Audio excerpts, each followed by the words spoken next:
Hey, what's up, Hans family? Today's tutorial is going to be on Pokemon. If you may have guessed already, Pokemon Go came out recently, so obviously I had to rep my love for it, do a little tutorial. This is going to be a two-parter. I have 2 more Pokemon that are coming out next week.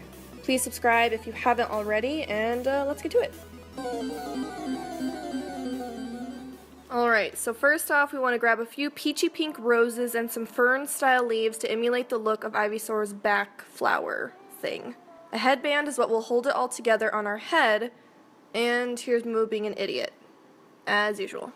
If your headband is a bit thin, like mine, you can glue a piece of cardboard onto it so all of our foliage can fit properly. Start cutting the fake leaves, and looks like I had some trouble with this one, in varying lengths and sizes, whatever you see fit. I chose to do some longer and some shorter. Start from the sides and glue the longest leaves in place, facing backwards and to the side, laying flat. Start layering them, and so that some of them stick up, you can even secure it in place by holding it where you want as the glue dries. Keep adding more and more leaves to make it really big and huge, and I even added a few different types of leaves to give it more texture and dimension. Once you're all done with that, I went with 3 partly closed roses since Ivysaur's flower is closed, and glue them on one at a time towards the middle of the headpiece. So that they really stay in place and stay together, I even added a little bit of glue just between the petals so that they all were one big piece together. Also, can we talk about how beautiful these roses are in this new lens? Like, holy mother of God. For the makeup, start with some purple contacts if you can, since Ivysaur has some purplish eyes, as you can see in this reference picture. For the base of this look, I am using the Makeup Forever cream paints, starting with this aqua color. You can just put a moderate amount onto your skin and blend out with a dry sponge. I'm using stippling motions with a dry beauty blender, so it really gets into my skin. Now that we're blue, Kimchi eyeshadow from Sugar Pill is the perfect color to start adding a little depth to our skin. Think of it as a bronzer. Powder around the perimeter of your face and body to give a kind of blue warmth. Just like we darkened, we now need to lighten and highlight by taking this white cream to accentuate the high points of our face. Use dabbing motions with cream to blend it out for a nice gradient effect and as to not disturb too much of the makeup underneath. If you go all willy-nilly swiping around, you may be a sad panda because it could pick up the makeup underneath. I do this on my nose, my forehead, my chin, and my collarbones. We're going to use this NYX blue eyeshadow just to start carving out our features a little bit. I know Pokemon are usually kind of round and cartoonish, but we're making this kind of humanish, and I need some contour on my face, let's be honest. Even bring out those collarbones a little bit if you'd like. I did because mine are pretty much always non-existent. Ivysaur has some angular eyes, so I'm packing on Kimchi again as my transition shade all over my lid, and to create the V smoky eye shape, add the darker blue we use to contour. I usually like to blend with a fluffy brush between colors so it's nice and smooth. Bring out the bottom of the eye with more white to brighten and kind of open them up a little bit, while adding more blue underneath so it's a nice cohesive eye look. This NYX Hot Black eyeshadow, I swear to God, is the blackest eyeshadow out there, so you don't need much to deepen the crease. I packed the blue on top to help blend it out further as well because this black is really intense.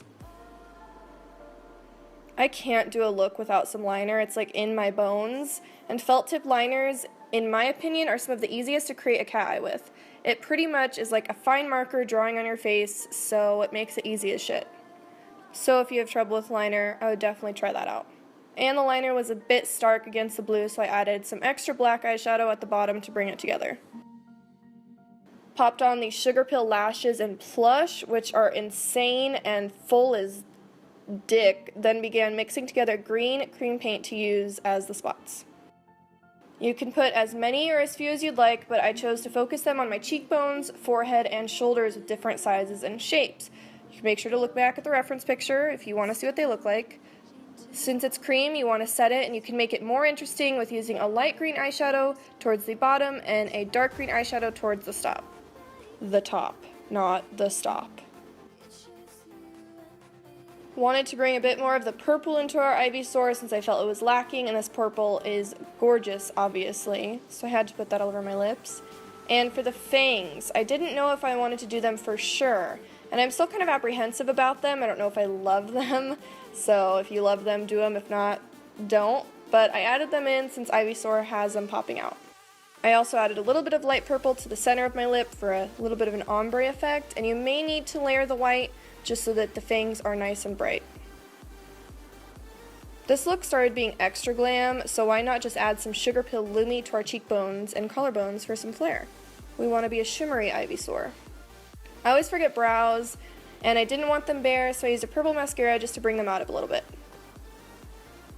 I got this Sea Foam green wig from Amazon and added our fancy little headpiece, and you are done.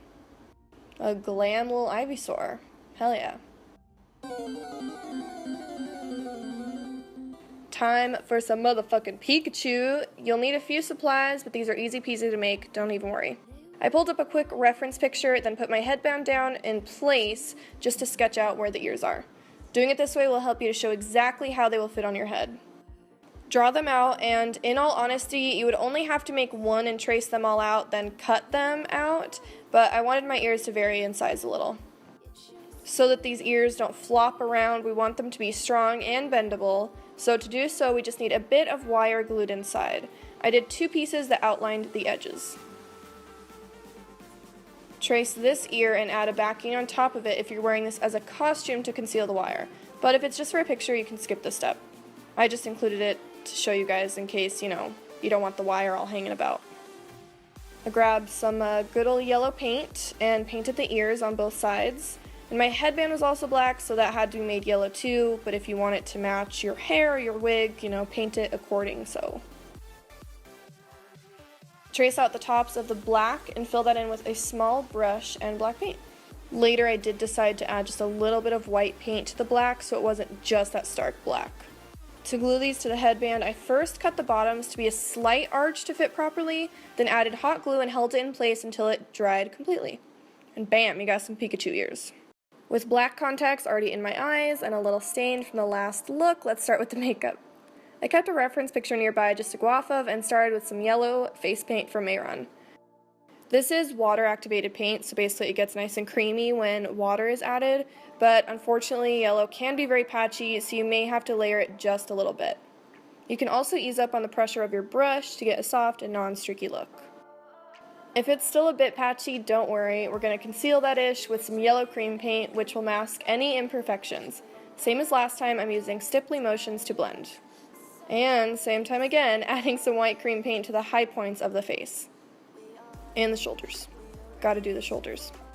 This time we're going to set it lightly with translucent powder, then add even more white cream paint on top. Doing this will help the white paint stay white instead of blending too much into the yellow. We want some major contrast in this bitch, alright? With black face paint now, I start to sketch out the circles around my eyes. If you're wearing this, I would probably switch out for some waterproof liner around the eyes instead, just because since the water-activated paint can run if your eyes water, just plan for that. I'm usually okay if I ever wear it out, but just as a precaution. Try to make the holes relatively the same size, but luckily we are going to set the eye with black eyeshadow and smoke them out a bit.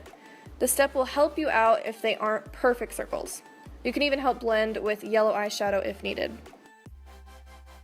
For the cheeks, Beach Berry from Mayron is the perfect bright red, and I started tapping the color down softly on the apples of my cheeks.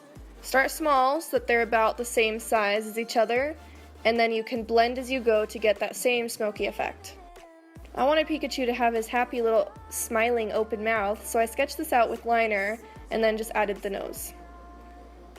Fill that in with black paint to the desired size. I did end up actually making this smaller later with yellow paint. This is a little too big. To really make this illusion come to life, we want to conceal out our lip line as much as possible, so I used it to my advantage. The top lip was painted with a dark red to give the illusion for the back of the throat, and the bottom lip and chin were painted pink to look like the tongue. I added a bit more red to the top of the bottom lip to make the tongue look just a little more three-dimensional. As I was doing this, I felt the Pikachu was just a little flat, so mixing these two eyeshadows together, I added a bit of contour. Also made the eyes look a little more sunken in with orange eyeshadow. My Cupid's bow was really sticking out, so I darkened the top of the mouth that would be right under his natural lip, probably casting down a shadow, and outlined a bit more of the mouth so that it would pop. And if you really want to hide your lips, the best way to do it is to really matte down the paint even more on your Cupid's bow and your lip line with black eyeshadow. Pikachu has these little glossy highlights on both of his eyes that are facing the middle, but make sure that while your eyes are open, you can still see the 2 white circles. I also added eyeliner to the waterline of my eyes, which I hate doing. God, it's the worst. This is my Monster Alice wig, since I didn't have a yellow one, but you could wear whatever you want. I added some yellow to the roots to fade the wig into the skin a little bit too. Now just add your Pikachu ears, and you are ready to run around and get caught by some crazy humans. That's it for this tutorial, you guys. I hope you enjoyed it. I really appreciate you watching. Please make sure to subscribe and tune in for next week's Pokemon. I will reveal to you guys that one of them is Jigglypuff, but the second one we shall see. Have fun if you're doing these for Halloween or just for shits and giggles, and I'll see you guys in the next video. Bye!